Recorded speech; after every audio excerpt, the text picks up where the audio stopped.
श्री साईनाथाय नमः। भगवान श्री साईनाथ महाराज ने अपने जीवन काल में जो अनुपम अनुभूतियाँ अपने भक्तों को दी है, ऐसे चुनिंदा लीलाओं का अवलोकन करते हैं श्री साई बाबा की अनुपम लीलाएं। ओम साई राम।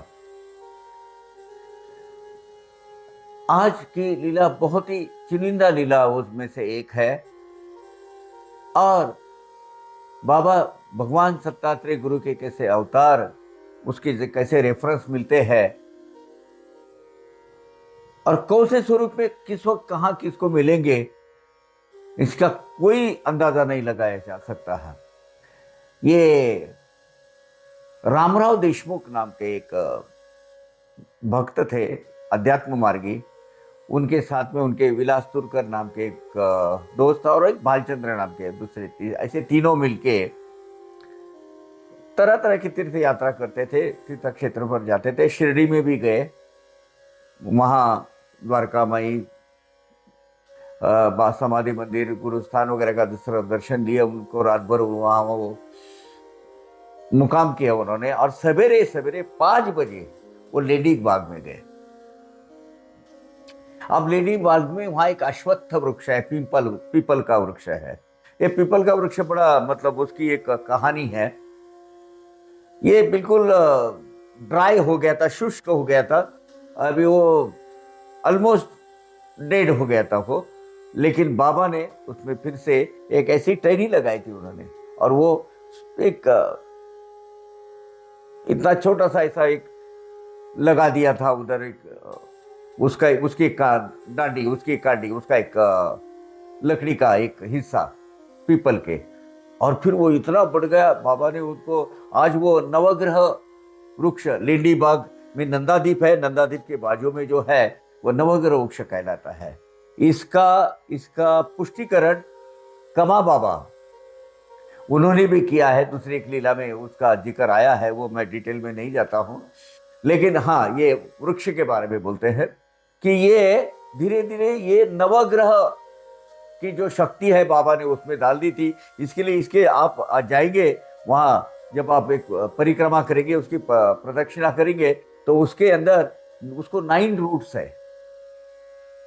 अभी वो एक दूसरे में के अंदर इतने घुल मिल गए हैं कि, लेकिन आप गिनोगे वो 9 नजर आएगी आपको। वहां एक कमा बाबा ने कहा था, एक औरत को एक मन्नत बोली थी, तो वो उसने 9 दिन उसको प्रदक्षिणा किए थे, तो उसकी मन्नत पूरी हो गई थी। तो आज भी नंदादीप के जब दर्शन लेते हैं हम, वो उसकी परिक्रमा करते हैं, वो पीपल के वृक्ष की, अश्वत्थ वृक्ष की। वहां गए तो उन्होंने देखा 2 फकीर वहां बैठे हैं पीपल के झाड़ के नीचे। वे गए, नमस्कार किया उनको। इमीडिएटली उन्होंने भाप लिया कि कोई ना हो ये मेरे बाबा है। उनको लगा अंदर से, देशमुख साहब को दर्शन लिए। बाकी के लोगों ने भी उनको दर्शन लेने के लिए बोल दिया। अब वो एक मुस्लिम फकीर के लिबास में थे, वो हाथ में वो पिकॉक के पीस नहीं रहते, वो मयूर पंख, उसका एक ये भी था उनके पास, जो आशीर्वाद देने के लिए यूज किया जाता है, वो भी था वहां उनके हाथ में। वो जो सीनियर पर्सन जो थे थोड़े से, उसमें फकीर एक जूनियर थे, एक सीनियर थे। उन्होंने बोला, क्यों आया है यहाँ? क्या मुझे टेस्ट करने आया है क्या इधर? मेरा परीक्षा लेने आया है? रामराव देशमुख तुरंत बोल गए कि सभी जगह आपका वास हो, तो आपको टेस्ट करने के और आपकी परीक्षा और आपकी इम्तिहान लेने की हमें जरूरत ही क्या है सर? हमारी उतनी औकात भी नहीं है और हमारी उतनी क्षमता भी नहीं है।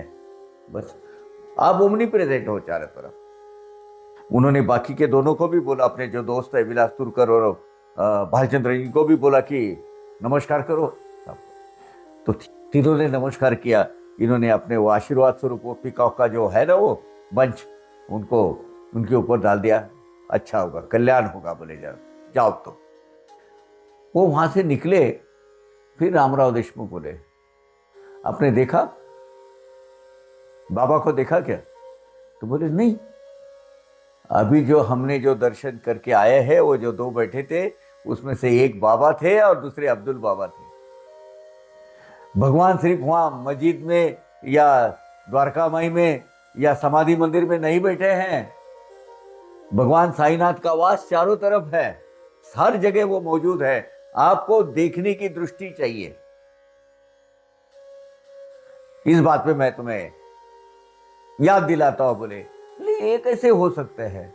ये अब्दुल बाबा और ये उनके साथ और तो और भी बहुत फकीर होते हैं, वो बड़े मियाँ हो सकते हैं। बोले बड़े मियाँ अब्दुल बाबा ये बाबा के जमाने में वहां थे, वो भी हो सकते हैं।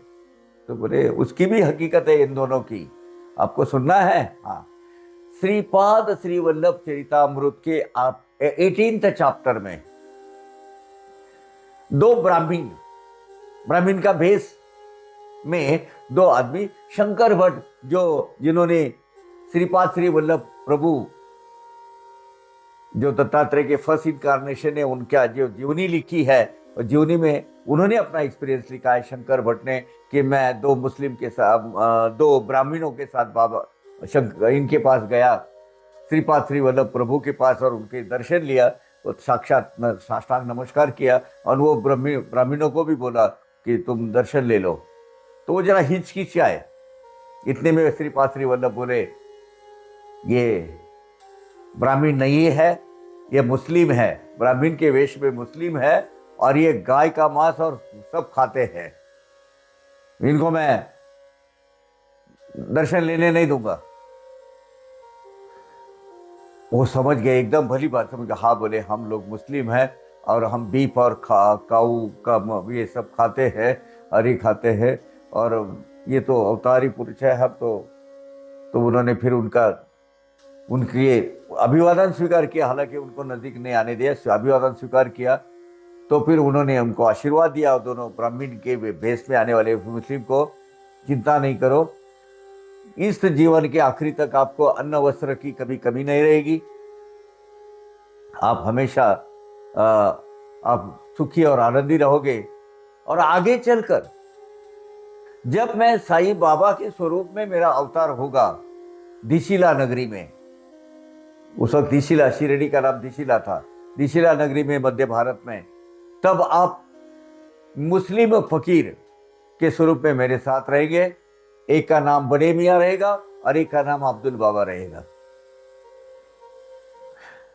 और आप मेरे साथ, मेरे सानिध्य, मेरे सहवास का ज्यादा से ज्यादा, लंबे से लंबा एक काल आपको मिलेगा। श्रीपाद श्री वल्लभ ये का चरितामृत जो है उसमें ये कथा लिखी हुई है, वर्णित है चैप्टर 18 में। और ये कब लिखी गई है? उसके अवतार कार्य में 1320 to 1350 में। इस तरह रामराव देशमुख सर ने, देशमुख मैं सब बोलूंगा, सर ही बोलूंगा उनको, आदरणीय वंदनीय बोलूंगा, क्योंकि उन्होंने बाबा का सही स्वरूप पहचाना, और एक फकीर के स्वरूप में लेंडी बाग में अश्वत्थ वृक्ष के नीचे, जिसको नवग्रह वृक्ष है, बाबा ने लगाया हुआ एक पौधा, वो आज कितना महाकाय वृक्ष में है, उसी के बाजू में नंदादीप है। और वही बाबा अपनी सूर्योपासना वगैरह सब कुछ जो भी त्राटक करते थे वहाँ अब्दुल बाबा के साथ करते थे। ऐसी अनुभूति आनंद राव देशमुख ने लिखकर भेजी थी साई लीला मैगजीन के लिए। ये बाबा सब जगह है, is a omnipresent everywhere. बाबा कभी आए नहीं, कब गए नहीं, एक तत्व है, अनादि अनंत तत्व है, भगवान स्वरूप है। ये आप तक पहुंचाने के लिए हमें बड़ा आनंद हो रहा है कि लीला का। और अब्दुल बाबा और बड़े मियाँ मेरे बड़े बाबा, इन लोगों का संदर्भ कहाँ मिलता है? हाँ, श्रीपाद श्री वल्लभ के कार्यकाल में, जीव अवतार कार्य में भी ये दोनों वहां थे, इसके रेफरेंसेस है। ओम साई राम। अवघारंग एक झाला, अवघारंग एक झाला, रंगी रंगला श्रीरंग, रंगला श्रीरंग, रंगला श्रीरंग, अवघारंग एक झाला, अवघारंग एक झाला।